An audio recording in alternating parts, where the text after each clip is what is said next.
Raj tube ஆலய தரிசன நேயர்களுக்கு வணக்கம். அனைவருக்கும் இனிய விநாயகர் சதுர்த்தியின் நல்வாழ்த்துக்கள்.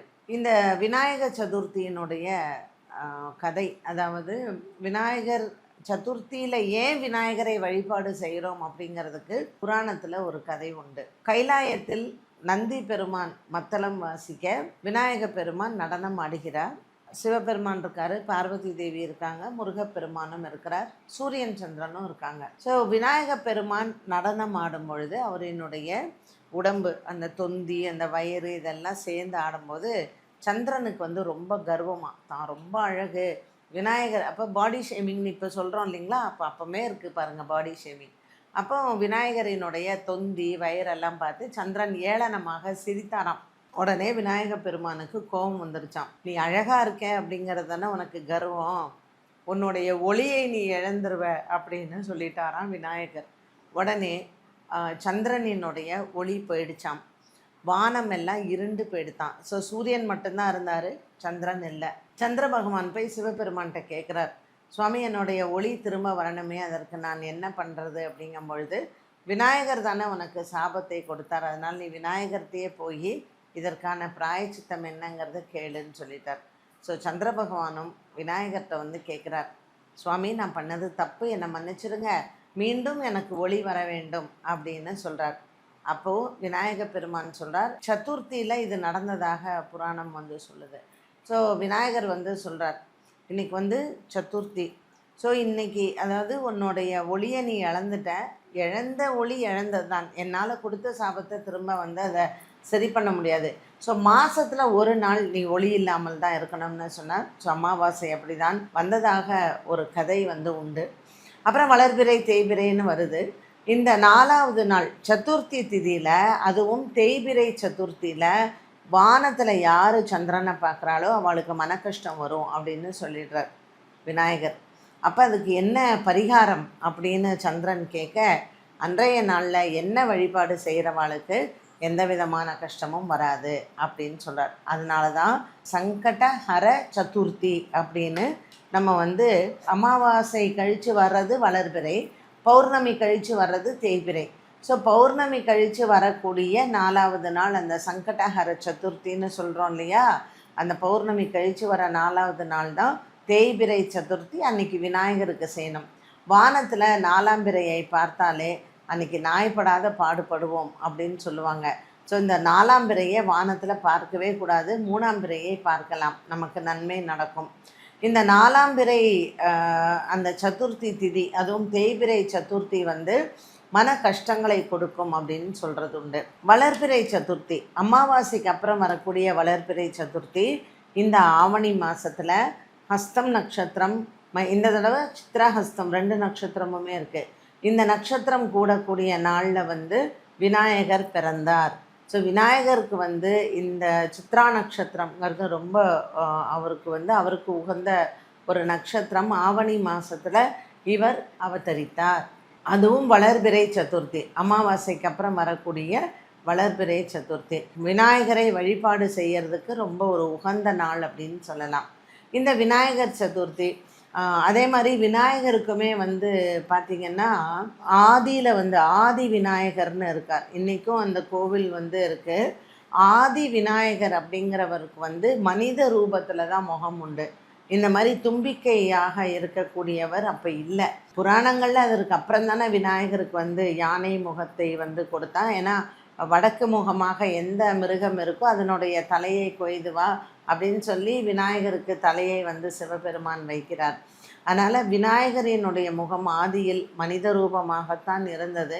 ஆதி விநாயகராக விநாயக பகவான் இருந்தார். அதுக்கப்புறம் யானை முகன் அதற்கு பின்னர் தான். இந்த யானை முகனுக்கு இந்த விநாயகர் சதுர்த்தியில் குடும்பத்தில் ஒற்றுமை, மன நிம்மதி இருப்பதற்கு சதுர்த்தி நாம் கொண்டாடுகிறோம். ஸோ விநாயகருடைய வழிபாட்டில் கண்டிப்பாக நம்ம வைக்க வேண்டிய பொருட்கள் என்னென்ன அப்படின்னு பார்த்திங்கன்னா, அவல், பொரி, வெல்லம், அந்த அச்சு வெல்லம் ரொம்ப விசேஷம். ஸோ வீட்டில் விநாயகரினுடைய வழிபாடை நம்ம எப்படி செய்யணும் அப்படிங்கும்போது, ஒரு மஞ்சளில் வெத்தலை எடுத்து அந்த வெத்தலையில் மஞ்சளில் நம்ம விநாயகரை பிடித்து அதற்கு குங்குமம் வைத்து அருகம்புல் போட்டு விநாயகர் அகவலோ விநாயகர் அஷ்டோத்திரமோ விநாயகருக்கான அந்த மந்திரங்களோ நம்ம சொன்னாலே போதுமானது தான். ஸோ விநாயகருக்கு பிடித்தமானது கொழுக்கட்டை, மோதகம் அப்படின்னு சொல்கிறோம் இல்லையா. விநாயகருக்கு பிடித்த இந்த கொழுக்கட்டையை நைவேத்தியமாக செய்து அன்றைய நாளில் நம்ம விநாயகருக்கு பூஜை பண்ணுறோம். இப்போ களிமண்ணால் ஆன இந்த விநாயகரை அப்படியே காலையில் அந்த மண் பிடிச்சி கொடுக்குறாங்க இல்லையா. ஸோ அந்த களிமண்ணில் இருக்கக்கூடிய விநாயகரை வாங்கிட்டு அவருக்கு அழகாக ஒரு கொடை, எருக்க மாலை, இது எல்லாத்தையுமோட சேர்த்து அவர் அழகாக ஒரு ஆசனத்தில் வைக்கணும். நீங்கள் விநாயகரை மண் விநாயகரை வாங்கிட்டு அப்படியே வைக்கக்கூடாது. ஒரு மணப்பலகையோ அல்லது ஒரு சின்ன பாயோ, அதனால் ஆசனம் இல்லாமல் அவரை உட்கார வைக்கக்கூடாது. அப்புறம் அந்த ஆசனத்தில் அவரை உட்காத்தி வச்சு அவருக்கு சோடச்ச உபச்சாரம்னு சொல்லுவோம். சந்தனம், குங்குமம், மாலை இது எல்லாம் போட்டு அவருக்கு முன்னாடி நல்ல ஒரு தலைவாழை இலை போட்டு பொரி, அவல், வெல்லம் இது எல்லாம் வைத்து நீங்கள் வீட்டில் வடை, பாயசம், அதே மாதிரி கொழக்கட்டை, மோதகம் இது எல்லாமே வச்சு நம்ம விநாயகரை வழிபட வேண்டும். விநாயகருக்கு கற்பூர ஆரத்தி காமிச்சு காலையில் நம்ம பூஜையை முடிச்சிடுறோம். சாயங்காலமும் அந்த விநாயகருக்கு நாம் ஒரு புனர் பூஜை கண்டிப்பாக போடணும். அப்புறம் மற்ற நாள் காத்தால நம்ம பூஜை பண்ணிவிட்டு ஒரு அருகம்புல்லால் அவர் அர்ச்சனையை பண்ணிட்டு இந்த விநாயகரை எடுத்துன்னு போய் கோவில்களில் நம்ம வச்சிடுறோம். இல்லை நீங்கள் கடலில் கூட கொண்டு போய் கரைக்கலாம், இல்லை குளத்துல கூட நீங்கள் விடலாம். உங்கள் வீட்டில் இருக்கக்கூடிய நீர்நிலைகளில் அந்த விநாயகரை நம்ம கரைச்சிட்டோம் அப்படின்னு சொன்னால் நம்மளுடைய அந்த நீர் வளம், நம்மளுடைய மண் வளமும் நன்றாக இருக்கும். வசதி இல்லாதவங்க கடலில் கொண்டு போய் அதை கரைச்சிடலாம். ஸோ எப்பொழுதுமே மண் விநாயகரை வைத்து வழிபாடு செய்ய வேண்டும். அதில் வர்ணம் பூசினது, இல்லைன்னா ரப்பரு, பிளாஸ்டிக்கு, பேப்பர் மெஷ்ஷு இதெல்லாம் நமக்கு இயற்கை சுற்றுப்புற சூழலை அது நன்மை கொடுக்காது. அதனால் அந்த மாதிரியான இதெல்லாம் நம்ம வச்சுக்கூடாது. பொதுவாக களிமண்ணால் செய்த இந்த பிள்ளையாருக்கு தான் எப்பொழுதுமே நமக்கு மகத்துவம் உண்டு. ஸோ இந்த சங்கடஹர சதுர்த்தி பார்த்திங்கன்னா, இப்போது நம்ம இந்த வளர்பிறை இன்றைக்கி நம்ம சதுர்த்தி கொண்டாடுறோம்லே, இதற்கு முன்னாடி பௌர்ணமிக்கு அப்புறம் இருந்த தேய்பிறை சதுர்த்தியை மகா சங்கடஹர சதுர்த்தின்னு சொல்கிறோம். ஆவணி மாதத்தில் இருக்கக்கூடிய இந்த விநாயகருக்கு 4ஆம் பிறை வளர்பிறை சதுர்த்தி தான் விநாயகர் சதுர்த்தியாக நம்ம வழிபாடு செய்கிறோம்.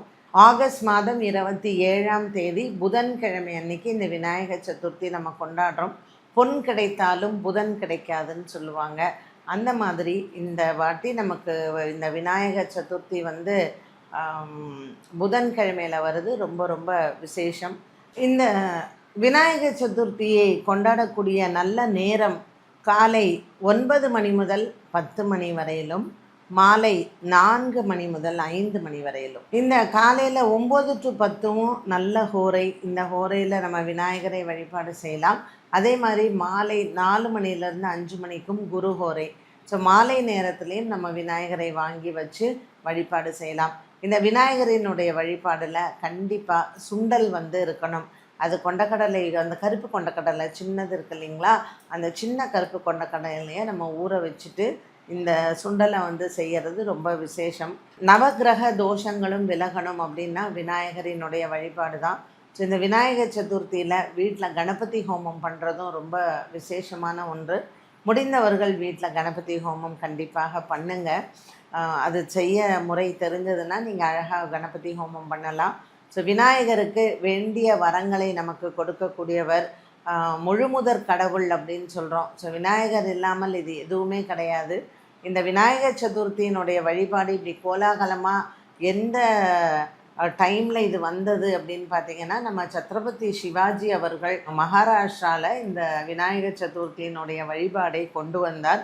அதற்கு பின்னர் நமக்கு வினோபா பாவே எல்லாம் எடுத்துகிட்டு வந்தாங்க. ஸோ இன்றைக்கும் மகாராஷ்டிரா மாநிலத்தில் ஒரு 10 நாட்கள் இந்த விநாயகர் சதுர்த்தி கோலாகலமாக சத்ரபதி சிவாஜி காலத்திலிருந்து வருகிறது. ஸோ ஜென்ரலாக ஒரு விநாயகர் சதுர்த்தி அப்படின்னு சொன்னால் இவ்வளோ கோலாகலமான ஒரு விழாவாக நம்ம முன்னோர்கள் எல்லாம் கொண்டாடினதே கிடையாது. ஒரு விநாயகர் சதுர்த்தியில் வீட்டில் ஒரு மஞ்சள் பிள்ளையார் பிடிச்சி வச்சு அருகம்புல்லை போட்டு ஒரு பூவை போட்டு வெத்தலை பாக்கு பழம் வச்சு தேங்காய் உடைச்சி சாமி கும்பிடுவாங்க. அவ்வளோதானே தவிர இப்போது சமீபத்தில் சத்ரபதி சிவாஜி காலத்திற்கு பிறகுதான் மகாராஷ்டிரா மாநிலத்தில் தான் முதலில் விநாயகர் சதுர்த்தி ஒரு 10 நாட்கள் கோலாகலமாக கொண்டாடின இந்த பழக்கம் நமக்கு வந்தது. ஸோ நம்ம நாட்டில் மட்டுமல்லாமல் Indonesia, Malaysia, Singapore, Australia, London இப்படி எல்லா இடத்துலையுமே விநாயகர் சதுர்த்தி கோலாகலமாக கொண்டாடப்படுகிறது. நாமும் விநாயகரை வழிபாடு செய்து நவக்கிரக தோஷங்கள் விலகி நம்மளுடைய வாழ்க்கையில் எல்லா வளமும் வரணும்னு சொல்லி விநாயகரை பிரார்த்தனை பண்ணிக்கலாம். மீண்டும் அடுத்த பதிவில் சந்திக்கும் வரை நன்றி, வணக்கம்.